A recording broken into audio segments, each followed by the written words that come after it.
Yan. Hashtag ulit mga ka-Jeprox. Ito yung ginawa natin. Yung karugtong ng ating video. Bakit nagyayelo yan? Yan. Ito yelo yan eh.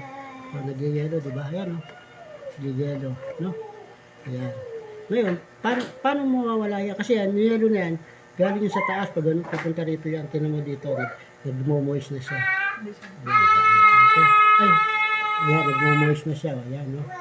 Ayan, nagyayelo siya. Ngayon, para mawala yan, ganito gagawin natin. Ayan, medyo ilalabas natin ang filter niya. Ang filter niya, mainit o, maganda.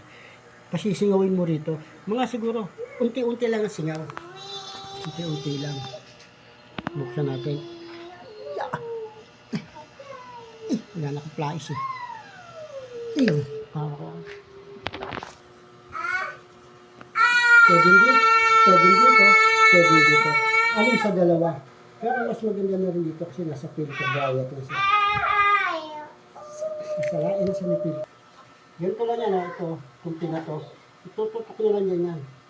Papiga-piga lang.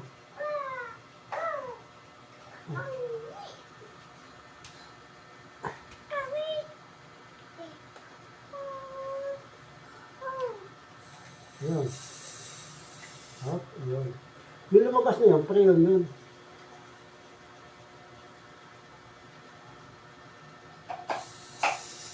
Ayan, pre yun. Papiga-piga lang. Hanggang sa mawala to.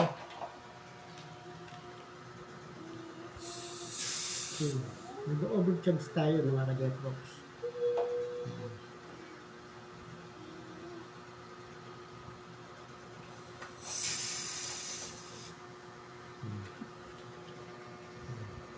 Yan lang, mawawala na yan.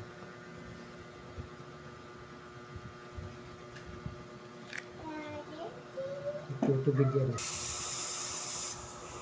Yan, masakit talaga sa kamay ito.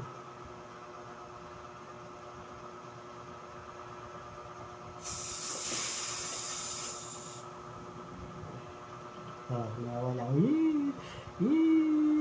Kita nyo, nawawala. Yan na, nawawala na. Ha? Hindi pa. Hindi pa tayo.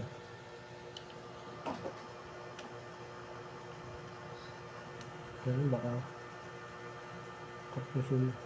Wala na naman. Pwede natin mawala. Hanggang dito pag nawala na ito. Ayos na yan. Yan.